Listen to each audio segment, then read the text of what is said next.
and welcome back to the film industry with the Amber Living Vlog, and I'm Amber, and today we're talking about how to nail the interview. Okay, so full disclaimer, I hate interviewing, and I used to be really horrible at it, and I would sit there, I'd be like really nervous, I'd be this like little mouse, and I just wasn't my best self. When I was asked questions, I would just be like, I would just draw a blank and just not know what to say. So here's some things I've learned along the way, and they're definitely gonna help you out. The hard part is done. You've applied to the job, you have done your cover letter, you submitted your resume, and now you've booked your interview. What's the first thing you're gonna do? First of all, I really think that you should know the company. You should know what you applied to. So knowing the company is like really important, because you might get that question where they say, why did you pick us? Or why did you want to join our team? Or why are you working on this project?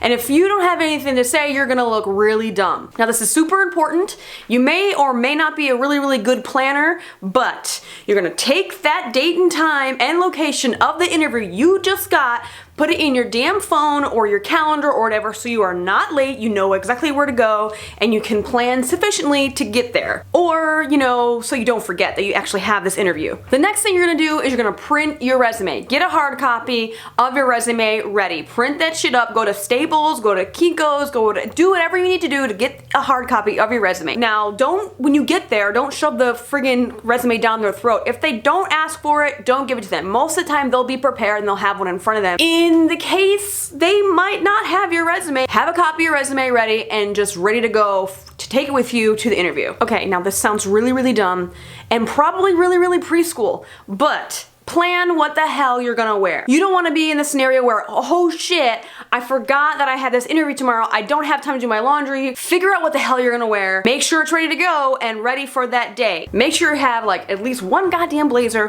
one button-up shirt, and ladies, have a nice blouse, and you should have a blazer as well. You can do a knee-length skirt or a dress pants. This is like common sense. It's like, make sure you dress nice. What's not common knowledge?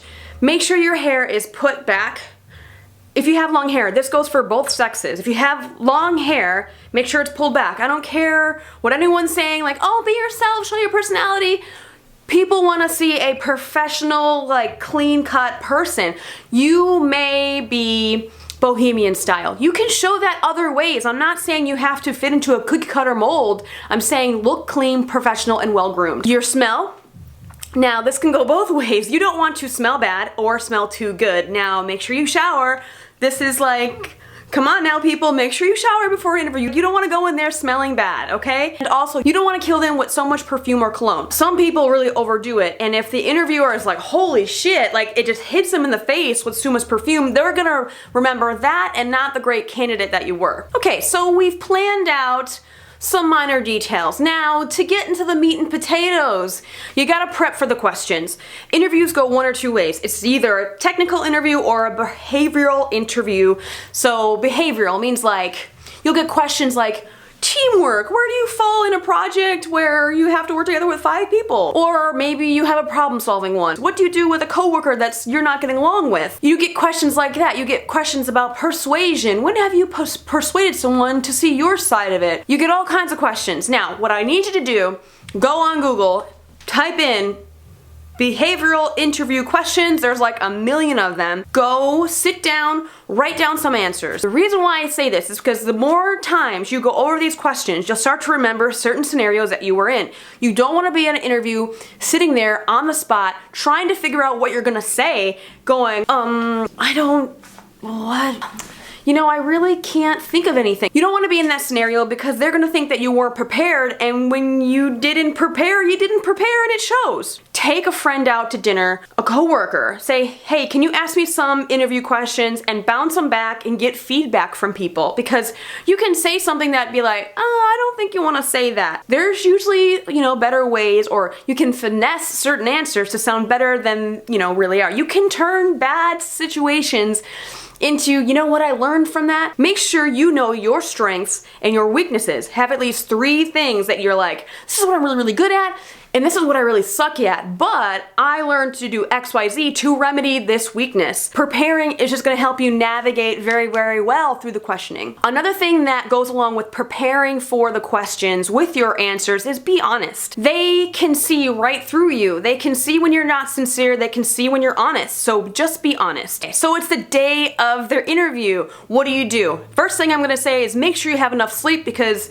Lord knows no one is at their best when they have lack of sleep. Even your cognitive ability is gonna be not at its finest, so get plenty of sleep a couple days prior. You wanna be your best self. Also, eat a meal that day. No one is happy when they're hungry, so don't go into an interview hungry, because all you're gonna be thinking about is how hungry you are, and then it's gonna block certain thinking that you need to answer these questions. You need to be good at answering these questions, and you're gonna be thinking about, oh my god, I need to eat right now. So get sleep, make sure you eat. Now, I just said this before, make sure you get there on time.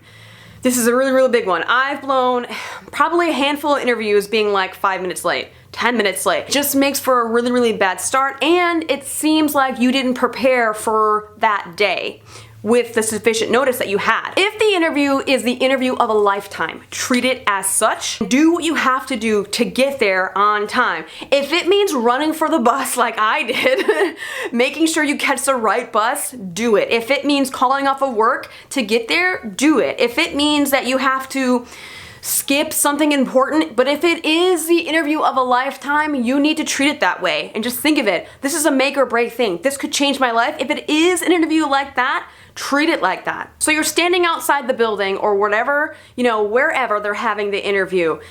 The first thing you need to do, don't freak yourself out. Just relax, and you just gotta treat the interview like it is. Treat it like a conversation. You're just talking to another human being about what you love to do. You love to make movies. You love being a camera person. You love being an editor. Whatever it is, whatever the interview is, you're talking to another person, and treat it like that. You're just talking to people. The best advice I think I've ever gotten, and it was fairly recent, is don't worry about what they're gonna think of you, whether or not they're gonna like you, and be your best self. Be yourself. Know who you are, know what you want, and where you want to go, because I think that is the most important. If you're not yourself in an interview, they're gonna see that. They're gonna see this person is nervous, this person isn't being sincere, this person isn't being genuine, and not that it would be a bad thing, but they would realize that this is not the person that is who they are. And you can tell when someone is being themselves and when someone is being someone else. You want to make sure you're being yourself, because you can only be your best self. Now, say you did all that. Say you were on time. Say you dressed great and you looked good and you had really, really great answers and you were yourself. You were like, yes, I nailed it. You had a personal connection. You knew your personality, shine through, and you didn't get the job. Don't think of it as, I'm not good enough. Don't think of it as you're not the right fit. Think of it as it's not meant to be, and that they're not a right fit for you, because obviously if you're being your true self and they didn't think you were the right fit for their company, then obviously something's gonna be amiss and you weren't gonna be happy there in the first place. No matter what happens, or no matter what your thinking might have been, like, oh my god, this company could have XYZ or whatever. But what I'm saying is, if you were your true self and you didn't get the job and you knew you interviewed well, it wasn't meant to be, and it's just, there's better things out there for you, and you'll find something that fits you better. One thing I will say about the film industry is that nail the interview when you are interviewing. You're not always going to be interviewing your whole life, because a lot of the things that are happening in the film industry happen because someone recommends you. Someone knew you did a really, really great job on that set. Someone knew you had really, really good work, and they're like, you know what? Someone's asking for a PA and this person's amazing, that name comes up. You're recommended. You don't have to prove yourself. You've already done it on set. So in the film industry, sometimes you will interview, and I have interviewed for a lot of different things. And I have gotten certain jobs and I haven't gotten others. So it just depends. Interview really, really well when you have to, so you don't have to interview all your friggin' life. Get those jobs, get recommended, and just keep building that network and just keep the grind going. Just be prepared. If you have to interview, this is what you can do. So that was preparing for an interview, and I know if you have an interview coming up, these tips will totally help you. You'll totally nail that interview, and I hope it helps. If you have any questions, comments, concerns, please comment below. I'm always happy to answer anyone's questions or even do a video of any suggestions you may have. That has been the Amber Living Vlog, and thank you for watching. I shall see you guys next week.